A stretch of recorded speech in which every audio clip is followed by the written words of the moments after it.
and welcome to Kelly and Riley. Is it me or is that weekend just pure vibes? Pure vibes, Kels. 41 goals in 3 days of football, and it all ended pretty nicely for you as well. It did, Kels. Mikel Arteta said that Declan Rice was tremendous as Arsenal beat Man United. We'll ask where both sides go from here. Rice, rice, baby, baby. We might mention scapegoat Sancho as well. That match was epic, and so was Saturday in general. 3 players scored hat-tricks, including teenager Evan Ferguson. So just how good can he be? And as we head into the international break, we give you our summer transfer window verdict. Chelsea spent the most money, but it wasn't a great weekend for them as they lost to Forest. But it was a great weekend for the title-chasing Gunners. This one's for you. Thanks, Kels. Well, it wasn't just in that game. There were goals everywhere you looked on match week 4. 2 2-all draws on Saturday, as well as those 3 hat-tricks from Son, Haaland and Ferguson. On Sunday, there were 5 goals at Crystal Palace. There was a comfortable win for Liverpool against Aston Villa. And then, of course, Arsenal's victory over Manchester United. So, as we head into our first international week, it's promoted teams Burnley and Luton who are propping up the rest of the table. Neither of them have got a point on the board yet. Top 4 hopefuls, Manchester United, Chelsea and Newcastle, all in the bottom half after 4 games, so we can be a little bit calm about it. But the top of the table already feels quite familiar. Manchester City in pole position. They have the only 100% record. Tottenham, Liverpool and West Ham make up the top 4. Nottingham Forest sneak into the top 10 after beating Chelsea, and Arsenal's win means they are in 5th. All very exciting, loads of goals, loads of talking points from the weekend, and Julien Laurent and Owen Hargreaves are with us. It feels like, because there's the international break coming, it's all about the vibes going into the international break. It's just how everybody feels around the club. I think, looking at that result as well, I think that had that not gone for Arsenal, it would have been a tough one going into the international break, coming back out with a loss like that, with the pressure that was on everybody, especially as we weren't playing the kind of stuff that people want to see yet. We're just trying to get there, and I think this result kind of gives you that kind of springboard to then go again. So, and then you go into the international break with this kind of like, right, we done that job. You know what I mean? It was good for that reason for me. It's vitally important we won that. And it changes the whole story of the opening 4 games for everybody. Sometimes that final fixture is the one that sets the tone for the whole narrative over the following couple of weeks. Now, talking about stories, we did show you the story of the game at the Emirates, but we needn't have bothered because we could have just showed you what you and Peter Schmeichel were like behind the scenes, where pretty much every reaction was caught. Look at us. We're gorgeous. What is he doing? Handball! Oh, my God. Handball! Oh. Handball, isn't it? Oh! Oh, my God. As soon as he's on the left. Yay! Come on! Oh, my God. Oh! Penalty.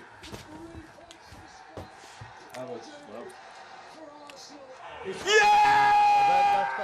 No, that's a foul. It's got to be a foul. Hey! Come on! That's a foul, that. Is it off Keeper? Johnny? Is it off Keeper, Johnny Pete. or... Ah! Oh! No, he's offside. He's offside, don't worry. Is it off? I think he's off. Is it off? I didn't think so. He started in his half, didn't he? Oh, beautiful. Look at Peter. I say what, you're lucky he wasn't reffing the game. I know. Everything was negative with Pete. Everything was negative. Offside. You know what I mean? But look, you can understand from a Manchester United point of view that he would have been really disappointed, because it was a sort of performance from Arsenal that, yes, at times was patchy, but the good parts were fantastic. Well, I mean, he's rightly speaking about the vibes, and they're good vibes, rightly so. I think for United, I actually thought that was probably their best game they played this season. But still, they feel like a little bit behind Arsenal and where they're at, and it's a little bit disjointed. But I do think that there was moments in the game where they looked a lot better defensively. Obviously, Marcus on the counter-attack on the left, he looked amazing. But you have to say Arsenal are a bit better side right now. I think almost in every phase. And it's tough, I think, for United. I think everybody had this expectation they're going to compete for the title. It looked like that way. You know, looks like there's a lot of issues that they need to figure out quite quick. Close. Yeah, but there were questions over Arsenal as well, not necessarily in terms of doubts, but just questions that needed to be answered. And as you said, they haven't quite figured it out yet, what they want to do on the pitch, but they're getting the results. And going into it now, having dropped those 2 points against Fulham last weekend, it feels like they're going into it with a really positive vibe around them. Yeah, and the Thomas Partey injury meant that Mikel Arteta went back to what they did last season. That is obviously they know better and is more effective, I guess. With the back four, that, as we know, with Saliba and Gabriel in the centre, and then Zinchenko and White, and then a new role for Havertz and Declan Rice, the new players, but still there is something, a system that they know a bit more, and you saw that a little bit, whereas before, they're still trying to figure out their new formation with Thomas Partey a bit everywhere on that right-hand side, which is going to work at some point. I think Mikel Arteta really believes in it, but I think it was important yesterday to maybe go back to something that they knew a bit more. Yes. And we're much more familiar with it, and it was so effective for them. I mean, Declan Rice with the goal to cap it all, was that a sort of an establishing performance for him as an Arsenal player? Yeah, I think so. I think that what he done, if he doesn't score the goal, people just think that he's just gone about his business. But he scored the goal and it's kind of highlighted what he's done because, you know, progressive passes and, you know, everything what he done, interceptions, all the stuff that he does, which goes by the wayside because of how great he is. Adding the goals to that now and getting himself in a situation where he can add the goals to it is making people understand just how good he is and what he is capable of doing. And in that game especially, you do need that player to step up and make the difference. He did in the end. I thought that Arsenal in the first half especially, playing against Man United, that should be a head-to-head confrontation. Man United should be having a go at you know, managing the game better with their midfield, playing through Arsenal, trying to play through Arsenal. But it was just a case of counter-attacking. It's very much the same as what Ole Gunnar Solskjaer was doing in respect of the way he's playing. And I think that Ten Hag has had enough time now where the players he's got, he should be playing some form of system. Because I thought we had a lot of good possession of the ball, just trying to break Man United down. And then we saw what they are capable of if they do break you down.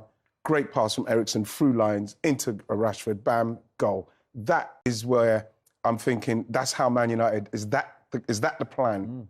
That's the plan, because I think we can deal with that plan, even though they scored. And because the amount of possession we had in respect of attacking them, you do feel like something at some stage was going to come. So I was going to come back to Man United in just a second, and because I want to ask you about Declan Rice. It went from, as you said, good performances to a headline-making performance. Rice baby over the speakers at the Emirates. Everybody was, you know, being pulled each way to go and do interviews after the game. He was clearly delighted. But what did you make of the 90 plus 11 minutes from him? I think, first of all, everybody loves Declan because he is such a lovely guy to be on. Even for us to kind of, when we do interviews, or he's a super player. I don't think he's going to be world class further forward as an 8, you know, 6, 8, 10. I think he's world class as a defensive midfield player, a bit like Rodri. But it's interesting that Mikel's playing him a little bit further forward because he's trying to get a little bit more out of him, which I quite like because I do think Declan can do it and he can add more goals and he can add more assists. But in a team like Arsenal, they got a lot more of the ball and he can get higher. He can get in the box. At West Ham, he couldn't do that. So I love Declan because I just think he deserves the opportunity to compete for trophies. And I think his personality, a bit like Jude Bellingham, you know, they have this inner desire to not be content. And I like that. I think he's in the perfect place. The reception the Arsenal fans gave him, right? Unbelievable. That, you know, that's what you dream of as a player. Yeah. You know, you finish a game, big goal to decide such a decisive game. And then the warmth that he got from the crowd, I think that's what football's all about. And he's still learning. He's still, after the game, there's still a lot of things that he needs to learn, the way Arsenal are playing, what Arteta wants from him. He never played with a left back that comes inside in midfield like Zinchenko. That was the first game together because Zinchenko didn't start in the league before. So you would expect him, I guess, to get better and better. The more he learns, the more he feels comfortable in a team that plays completely different to what he knew at West Ham all those years. Yeah, so he's able to do it effectively now, but it's whether or not he ends up, as you say, maybe playing a bit further back. Do you think that's where he will end up? Well, I think he said it after the game. You know, I think one of the boys asked him, where do you prefer to play? He said, I prefer to play deeper. And I think then, in a way, then you can get Ødegaard and you can get, you know, Havertz, you can get all these other little ball players in there. But I do think Mikel's building something really special. It was interesting to see, actually, Zinchenko, you might know, Righty, why did he, coming from left back, why did he go not into midfield, left of Rice? Why did he go on the other side? While Rice was on the left? No, yeah, so he'd kind of go behind him and go to the right. Well, the thing is, felt like there was more distance to go back that way. Honestly, I'm not sure, but the thing is that because that's Rice's natural position, he's on that left side, so I'd have thought that maybe because Zinchenko maybe a little bit more adaptable in respects of going and doing stuff like that. Rice would stay where he is and Zinchenko can go and just play. You know what I mean? It's something like I was saying, with Arsenal, what we've got to understand is he's trying so many different things at the moment, because we saw when we lost Saliba last season how everything kind of like just broke down. He's trying to find different ways of creating and making sure that both sides of the team is functioning, because I thought... Do you think he's trying too much, maybe? I don't know. I just think that when you get to the level that he's at and who he's competing with, you have to find different ways of attacking teams, because I always found, Julian, as well, I don't know what you think, our left side is so much more inactive than our right side. But yesterday, it seems like there was an even balance of the amount of work that Martinelli was getting to do against someone like Wan-Bissaka. Yeah, you're right. And maybe Rice being there was in Bruno's area or zone a bit more than Zinchenko, who defensively is not as strong as Declan. Yeah. Maybe that's a good point. Yeah, I think so. And again, we saw a lot of variation and flexibility in that midfield, which I think Mikel is really encouraging the player. Yeah, and it seems to be coming together for Arsenal. They head into the international break still very much in a position to challenge Manchester City. Looks like it's going to be a season in which they challenge Manchester City. But as you said, for Manchester United, it doesn't seem to be clicking. Now, they did have a slow start, as you pointed out, off a slow start to last season.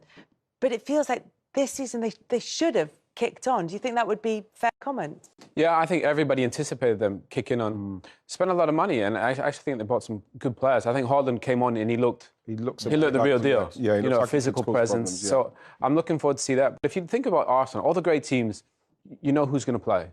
You know the starting 11. Liverpool, City, obviously Arsenal. You look at United and you're still not sure. There's still a few positions where a little bit up for grabs.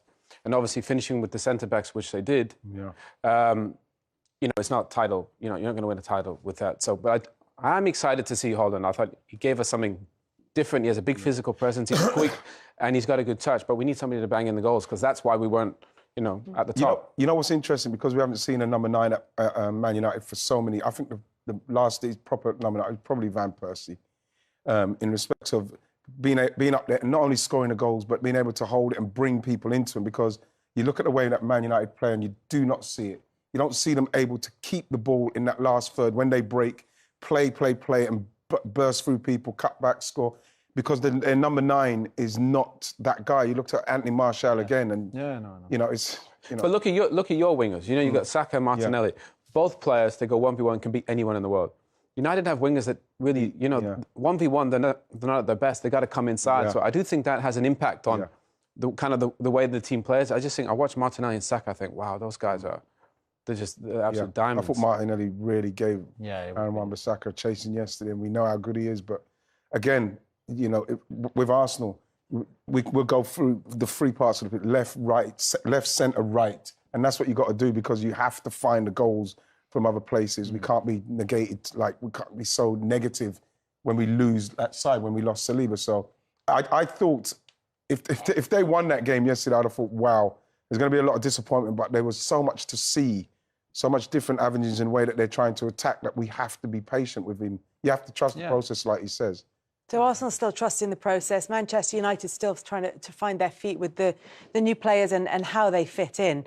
But as you said, there is an issue around the wingers, and it feels as though there are issues off the pitch as well, because Erik Ten Hag said this after the game.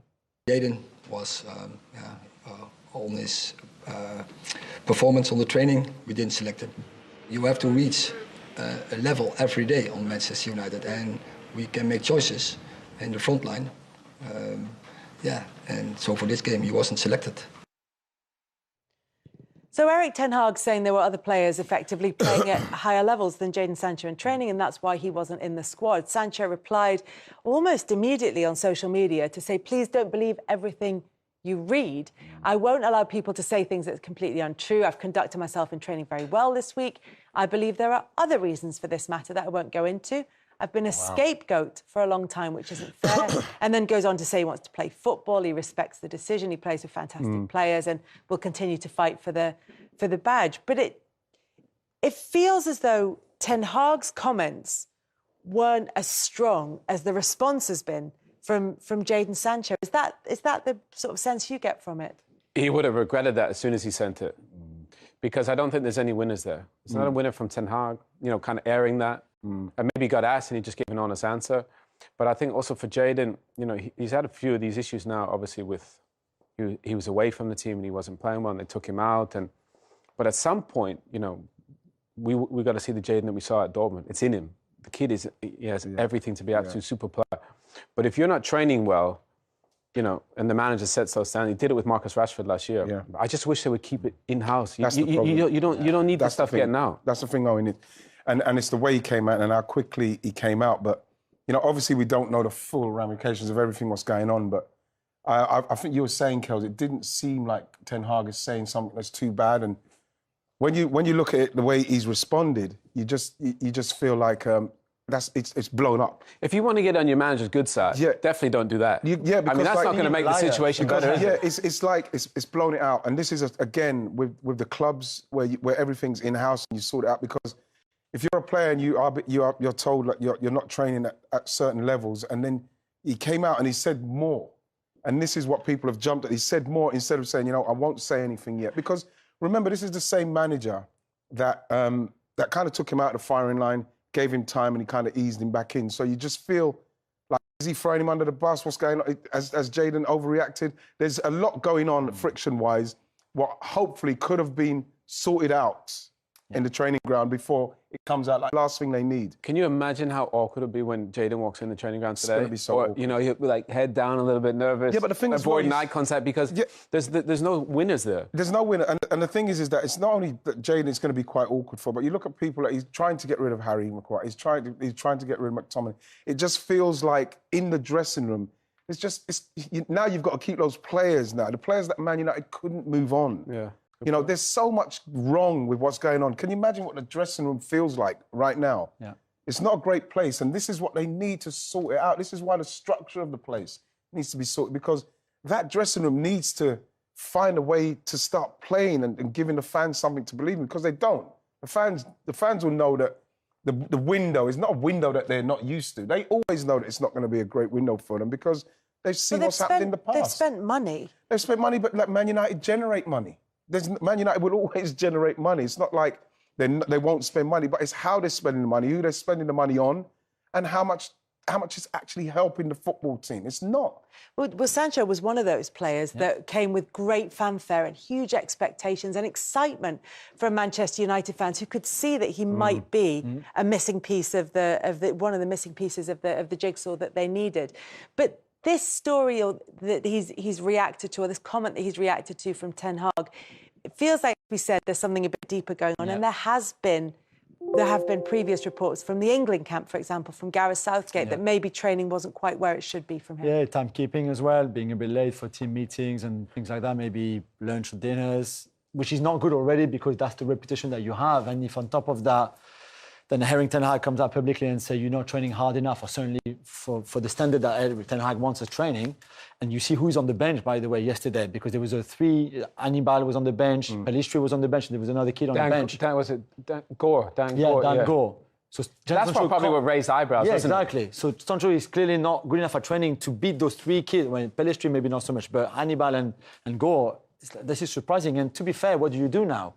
Because is there a way back, even for him in the team? You've got a Saudi market still open, the Turkish market, and that's it. So unless you find him a club in Saudi or in Turkey, he's still there at least until January. Yeah. And like Owen and Righty said, in what kind of atmosphere around the training camp, it's just not ideal at all again. It's not good. Meanwhile, for Arsenal, although they will have plenty of players heading off to their various nations for the international break, there is an opportunity here for them just to bed in, to get their new signings up and running, to get Gabriel Jesus back up to full fitness. And like you said, it feels as though there is a plan that they are working towards it. And maybe the injury to Partey has helped them go back to the way they were playing last season. But it's a chance for Mikel Arteta to look at all options and feel quite optimistic. And I think that what he's been doing, what he tried to do with Partey, remember Jurier, Timber, I think he may have been playing, and we would have seen the role, what he's trying to get Partey. Totally. Yeah. So obviously things have had to change. And the good thing is that he's fortunate enough to have,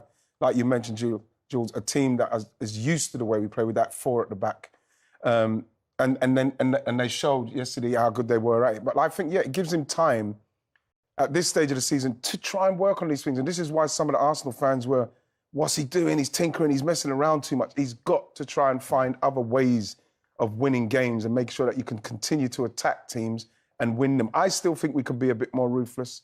I think that we go through a spell in the games where Man United had that little spell, I could feel a goal coming. And then the Garnacho goal came. Yeah. Fortunately, it was offside. But you need to finish the game earlier than that with the possession you're having, so then you can have that comfort in that stage of the game. But it's 4 games in, and he's working on stuff. We're chasing down a City side that you just can't see them losing. You cannot afford to lose. You can't afford to draw at home. So, he's got to find these ways of winning games. But are you saying that those issues that he might be trying to work through are just things that happen, 4 games into the season, and that these are issues that can be solved? Absolutely can be solved. And you want to be doing it at this stage of the season while you're trying stuff out and you're still winning. That's the thing. You're still winning. So when it does click, you know that we've got a body of work from the start of the season, what you can continue doing and having trust and faith in what you're doing. Then it comes down to the individual player to do their bit. Like you see, Gabriel Jesus' cameo yesterday was fantastic. Yeah. It's a real boost for everybody. And again, Kels, can't stress enough how when you're going into a international weekend, when you've got players playing that well and they go off, it gives you a real buzz. Just hope everybody comes back fit and firing after the end of it. Who'd be a manager at this time when the teams, when the players all go off to join their international teams, and you're just crossing your fingers that they're going to come back and be fit to be able to be. I feel I've run out of space with that sentence. You just hope they're going to come back and be fit and available for selection.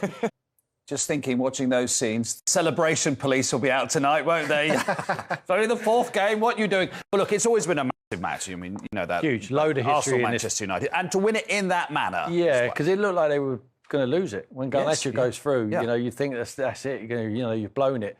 And the fans start moaning. All of a sudden, 2 quick goals and everyone's happy, everyone's delighted. And they're back on track. I think it was more than 3 points for both teams. That I think whoever's going to get the points is going to get the momentum. We've got an international break now, unfortunately for Arsenal and for Manchester United. Ten Hag, how is he going to pick them up? He's not going to have an opportunity to do that in the next couple of weeks.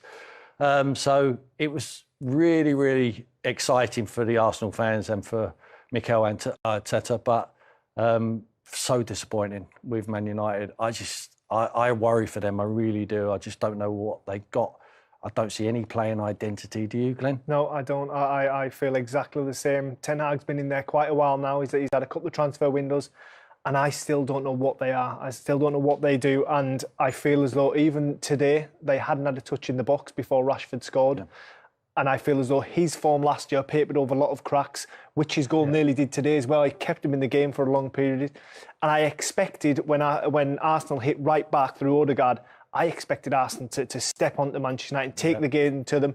But they didn't. They seemed to sit off, didn't they, Tim? Absolutely. I mean, they're just waiting for a superstar. They've got match winners. They've got Marcus Rashford. You've got Bruno on his day. Højlund, we don't know what he's going to be able to deliver. Christian Eriksen has his moments. Casemiro. They've got world-class players.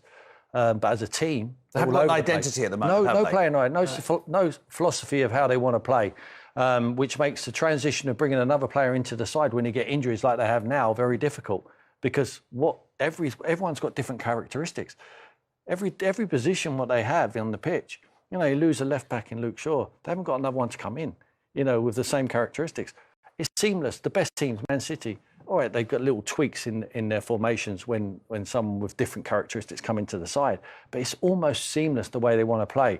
They still have the same principles. They want to play progressive. They want to play forward. Man United just seem to want to. And Ireland looks very comfortable on the ball. Gets it down. It takes them an age to get into the opposition half. And when they do, they give the ball away.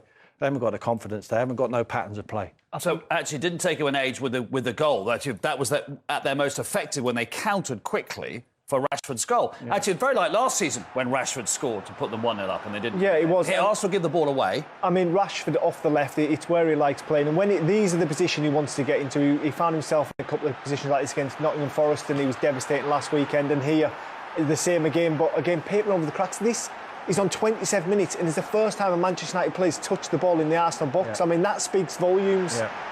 And like Tim says, the players are there. There just doesn't seem to be any cohesion. Yeah. It's a good finish. You know exactly what he wants to do. You're Arteta and you're on a touchline now. As soon as Christian Eriksen plays that ball to Rashford, When Ben White goes across, you're saying, please get inside him. Do not let him aim on his right foot. Everyone in the whole crowd knows exactly what he wants to do. Arsenal struck back well, and you really like the way that Odegaard here, Tim, took up his position. Yeah, he doesn't go in too early. He just holds his space. He's a very intelligent footballer. Martinelli's pass is exquisite. The weight of pass doesn't give him any control problems, and he just steers it past the goalkeeper. But he just holds out of there. Everyone else drops off.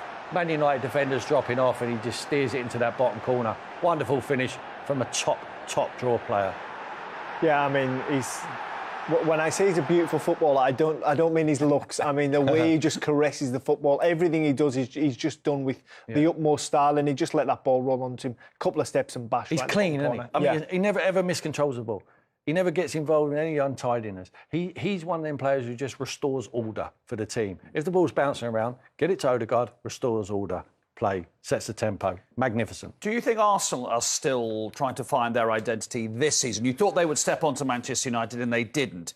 Are they still trying to find a little bit of their identity this season? Because Arteta has played around with some tactics and formations so far. He has, and he's been questioned for playing around. And I just think I look at Manchester City, who are ever evolving, and Pep's always tinkering, whether it be the inverted fullbacks that everyone seems to be doing now, whether it's winning a Premier League without an out-and-out number 9 when he got rid of one of the world's best in Aguero. So why shouldn't the second best team tinker? And obviously Arteta's learned from Pep. So I think this is a good time in the season to try different things. And obviously Havertz is bearing quite a lot of the flack for that at the moment, which I think is unfair. But the penny drops there by default today, doesn't it? What with Partey's injury? Partey getting injured, played the best back four, which got you the most points last season. When Saliba got injured, it was a catastrophe, wasn't it, for them? I thought they were absolutely fantastic when he played last season. When he's out of the side, him and Gabriel, why would you leave Gabriel at the side? I couldn't understand it. Zinchenko, for me, can handle the ball, especially when you're playing at home. He makes the team tick from the back of the pitch, wants to come into midfield and play as well. I just think that, by default today, it's dropped into his lap. He will stick with that now. And, of course, Rice was a big summer signing, and for him to get his first goal in a game like this... What a player. You know, as Roy Keane's always saying when I work with him, hit the target. I mean, it sounds obvious. You hit the target, Tim, you'll always have a chance. Well, Glenn knows more about hitting the target than I do, but he knows there's no point. It's late on in the game. What I respect here is a little bit of a block off there, but Declan knows there's no worth heading that back in there for a lottery to see who gets on the end of it. He's going to try and bring it down on his throat. And it's exactly what it does. It gets away from him a little bit. Look, straight in the Adam's apple. And he thinks, well, I'm going to hit the target. Gets a little deflection. Anana possibly should do better, but he strikes it very well. And he deserves that. He's a legend of West Ham. That boy, by the time he finishes his career at Arsenal, I guarantee you he'll be a legend as well. Everyone warms to him. He's a lovely man and he's a fantastic footballer. And he just buys into whatever he's asked to do, he will do. And Arteta is a good teacher for him as well, because the guy wants to listen, he wants to learn. They're the moments, aren't they, Tim? They are the moments. I mean, he talked about it, Mikel, with jealousy. I mean, I'm jealous of Mikel. I mean, he's not got a grey hair and he's been managing for 5 years. Now, you just mentioned there, Gabriel, with quite a clever block-off of Johnny Evans. Our friend Chris Foy is with us. Chris, good evening to you. It was part of the list of grievances, I think we can call it, from Erik Ten Hag. It was quite a long list. Are you happy enough that was just Gabriel being a strong defender? He and Evans were doing as much to each other, that there wasn't actually a foul in there? Well, we know when a goal's scored, it's automatically going to be checked, the attacking phase of play, and was it a foul? And I think if there was a foul in there, I think it's Johnny Evans, actually, who fouls Gabriel. So it was checked by the VAR, check complete, and the goal stood, and it's the correct decision. Yeah. You definitely feel that, not just because you're a centre forward, but actually if we're blowing the whistle for that, we'll never have a game of football, will we? Every time the ball went in the box, you'd be given a free kick way or a penalty way. I think this is strong. It's part of management. I think Tim will back me up on that. Yeah. You do block people out. Yeah. Just buying a little bit of time for obviously Declan in this case to get his shot away.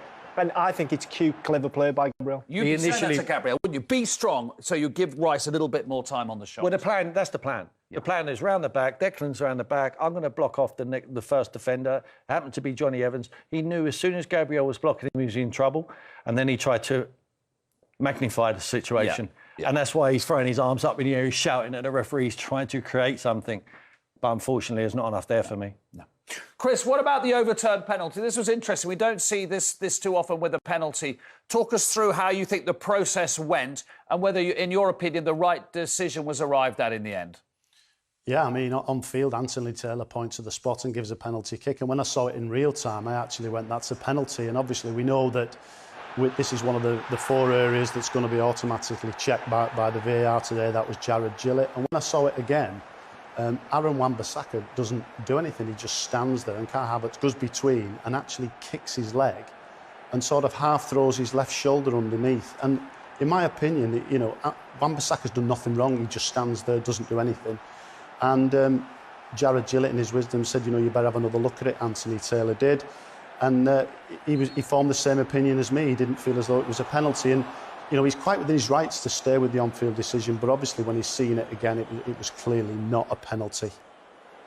It's this clear and obvious error thing, and I think probably looking at it again, are you happy it comes under that category? Yeah, you know, I'm often very in favour of the striker, but on this one, I am. I think that's the right decision. Back in the day, that would have been given 100%. Back in my day, I would have squeezed through, went down, but no longer. You can't get away with it in VR. Yeah, I'm happy with it. I think there was contact, but the contact comes from Havertz on his left foot and then Havertz on his right foot on Casemiro. It's both time he tries to initiate the contact.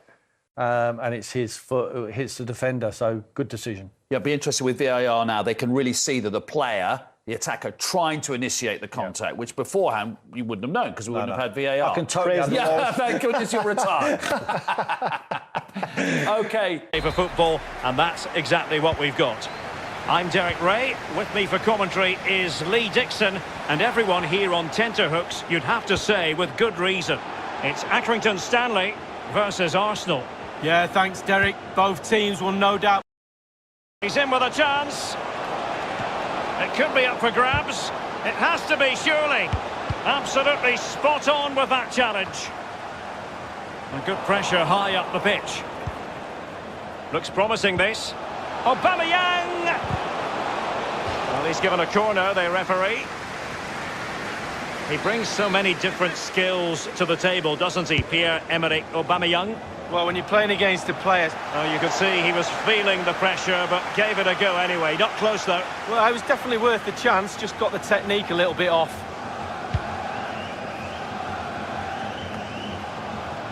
Burgess. Hughes. Good use of advantage by the referee.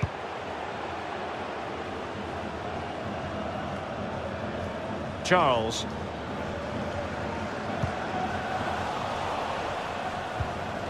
Bishop. The attack continues. They're making considerable progress. One advantage with them. Referee says play on. Real chance. And the decision offside here.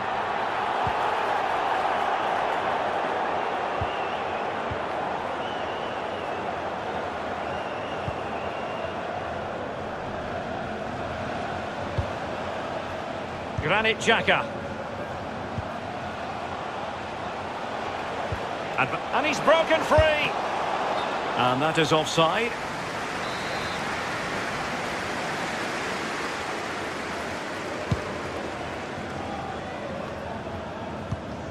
Quick defensive thinking, Granit Xhaka.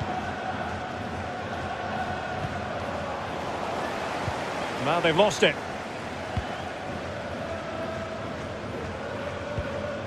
Burgess.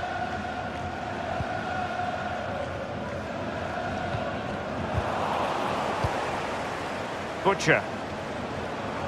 Well, he keeps going. Wide of the target, and he's going to be disappointed. Disappointed? Wow, it's a shocker. He should be doing a lot better than that. Applying vigorous pressure. Wonderful block.